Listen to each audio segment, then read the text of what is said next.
Welcome back. ప్రత్యామ్నాయ ఆలోచన విధానంతో సిపిఎం మేనిఫెస్టో విడుదల చేసింది.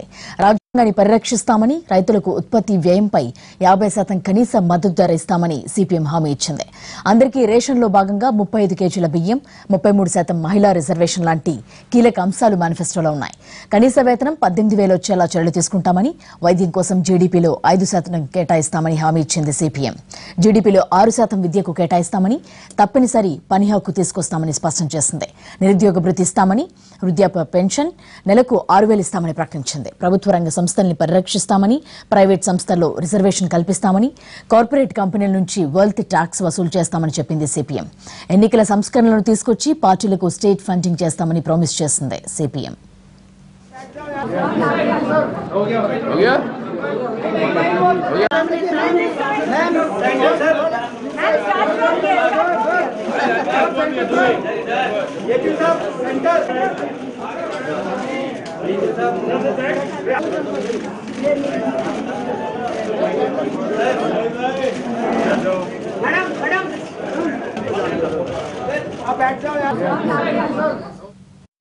దేశం కోసం మోదీని ఓడించాలన్నారు సిపిఎం జాతీయ ప్రధాన కార్యదర్శి సీతారాం యేచూరి. పేదల జీవితాలు బాగుపడాలంటే లెఫ్ట్ ప్రతిపాదించిన ప్రత్యామ్నాయ ఆర్థిక విధానాలు అమలు చేయాలన్నారు ఆయన. ప్రత్యామ్నాయ పార్టీ అంటే అధికారంలోకి రావడమే కాదని ఆలోచన విధానం కూడా అంటున్న యేచూరితో మా correspondent Aruna face to face. కొద్దిసేపటి క్రితమే సిపిఎం మేనిఫెస్టో విడుదల చేసింది. ఆ మేనిఫెస్టోలో ఉన్న వివరాలు ఏంటి, ఆ మేనిఫెస్టో ముఖ్యంగా పోటుపరిచిన వివరాలు ఏంటి అనేది అడుగుదాం.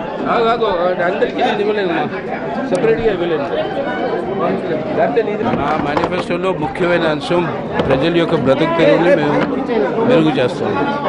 అది ఏ విధంగా చేస్తామో దానికోసం ప్రత్యామ్నాయ విధానాలు ఏవి అవసరమో అవన్నీ వివరించాం. ఇవాళ మన దేశంలో మన రాజ్యాంగానికి అధికారంగా ఇవాళ మన ఇండియన్ రిపబ్లిక్ని కాపాడాల్సిన అవసరం ఉంది.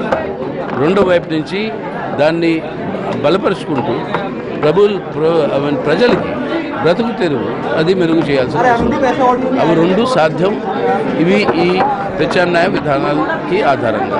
అందుకే మోదీ గవర్నమెంట్ ఓటమి ఒక ప్రత్యామ్నాయ లౌకిక ప్రభుత్వాన్ని ఏర్పడించడానికి ప్రయత్నం. అది మా ముఖ్యమైన లక్ష్యం, కృషి.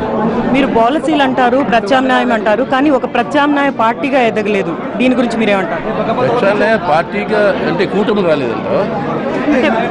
సిపిఎం లెఫ్ట్ పార్టీ, ఒక సిపిఎం పార్టీ ఒక ప్రధాన ప్రతిపక్షంగా ఉండిన కమ్యూనిస్ట్ పార్టీ ఈ రోజు 72 ఏళ్ల స్వతంత్రం తర్వాత ఒక ప్రత్యామ్నాయ పార్టీగా ఎందుకు ఎదగలేకపోయింది?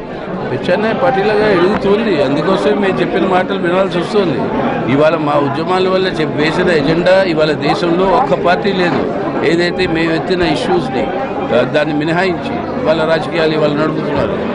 ఇవాళ జరిగిన ఇప్పుడు మన రైతుల ఆందోళనంతా పోరాటాలు అవన్నీ ఎవరు చేసింది? అందుకోసం ఇవాళ ఒక్క పార్టీ లేదు.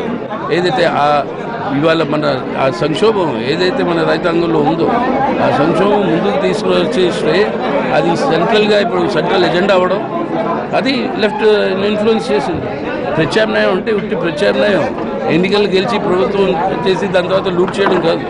ప్రత్యామ్నాయం అంటే ప్రత్యామ్నాయ విధానాలు ఏంటి, దేనివల్ల అయితే దేశం బాగుపడుతుంది, ప్రజానీకం యొక్క బ్రతుకు తెరువు బాగుపడుతుంది.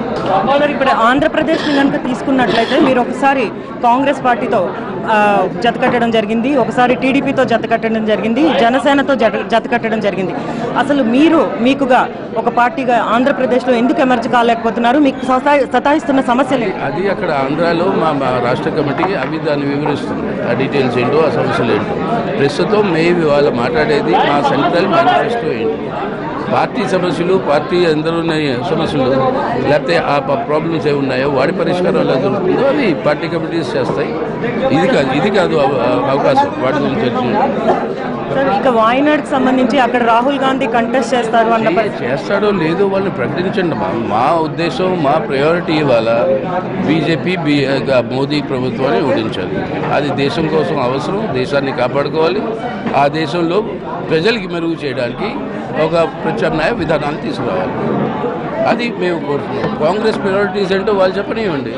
మేము అనేది వాళ్ళ మా ప్రయారిటీ ఈ గవర్నమెంట్ని ఓడించడం.